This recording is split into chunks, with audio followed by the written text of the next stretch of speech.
Y bueno, ahora vamos a hablar un poco de economía, porque las encuestas dicen es la principal preocupación, la economía, ¿no?, de los votantes. Isonomía dice que el 85% de los votantes dice que esa es la preocupación número uno con la que va a entrar al cuarto oscuro. Así que quien nos va a hablar de eso es Daniel Alonso.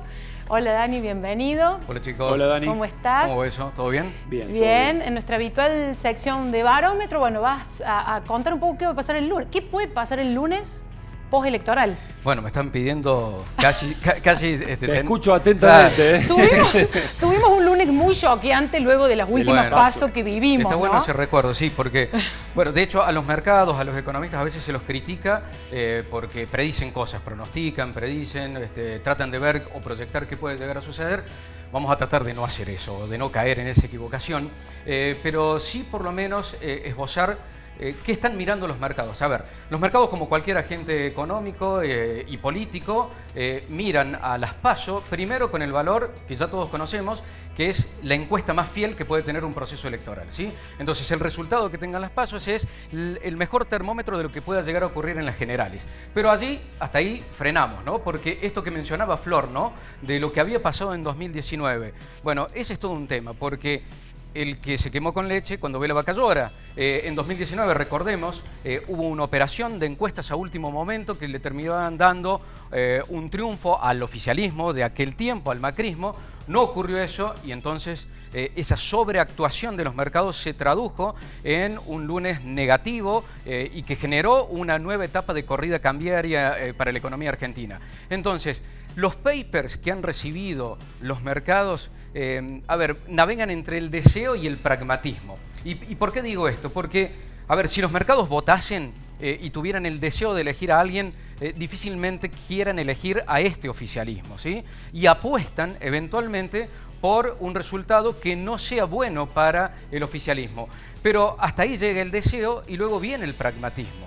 Esos papers decían que el oficialismo en realidad podía llegar a ganar o un eventual triunfo en las elecciones primarias, pero por un margen muy acotado. Y se relaciona también con cierto rally alcista que han tenido las acciones argentinas aquí en la bolsa y también los papeles que cotizan en Wall Street, en Nueva York.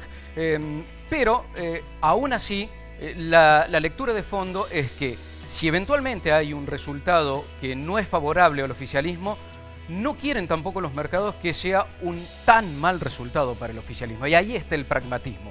Porque el temor es que si la diferencia es muy grande o si la derrota es muy grande, eso eventualmente aumenta el riesgo de posiciones más extremas, más radicalizadas, a las que podría ir el oficialismo. Mientras que si fuera una elección mucho más ajustada, suponen, ¿no?, los mercados, daría pie a una corriente un poco más racional que entonces sí genere un escenario de un mejor diálogo para llegar a una negociación con el Fondo Monetario Internacional. Y caigo en este último punto porque al fin y al cabo es este acuerdo con el Fondo Monetario Internacional lo que están mirando los mercados para saber cómo se va a rearmar la economía de cara a 2022. Es difícil plantearse un acuerdo en el medio de las dos elecciones, me parece, amigo. No sé cómo lo ves, que se dé entre las PASO y las generales un acuerdo con el fondo sería improbable, ¿no? Ahí hay un punto interesante desde dos planos. El primero es imposible que haya un acuerdo con el Fondo Monetario Internacional antes de las elecciones porque ya es un acuerdo con el board del Fondo Monetario Internacional, con lo cual va a ocurrir después de las elecciones e incluso te diría más, van a empezar los contactos, pero la letra chica y el acuerdo final va a ser mucho más cerca de marzo, que es cuando eventualmente se gatilla ese primer vencimiento. Aunque ese tiempo, la verdad, Federico, va a tener que ver con los votos que saque finalmente el oficialismo. Bien. Y el segundo plano que vos mencionabas también tiene que ver con acciones en la economía. De aquí hacia las elecciones generales, la verdad es que tampoco va a cambiar demasiada la cosa, más allá de que el gobierno se va a atar de mejores indicadores, pero el telón de fondo va a seguir siendo el mismo. Y este quizás es el último dato como para mezclar qué van a mirar los mercados el lunes y cómo estamos llegando, ¿sí?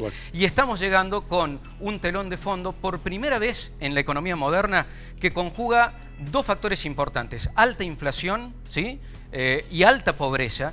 Ambos fenómenos no ocurrían en la Argentina juntos Casi nunca. Porque la última vez que la inflación fue muy alta, en la hiperinflación, no teníamos estos indicadores de pobreza. Bien. Y cuando fue muy alta la pobreza, la salida de la crisis 2001-2002, no teníamos los niveles de inflación. Bien, bueno, vamos a seguir atentamente, Dani. El lunes estaremos ahí y seguramente va a estar de nuevo el martes aquí analizando lo que dejó. Gracias, Dani. Buenísimo, chicos. Que anden bien.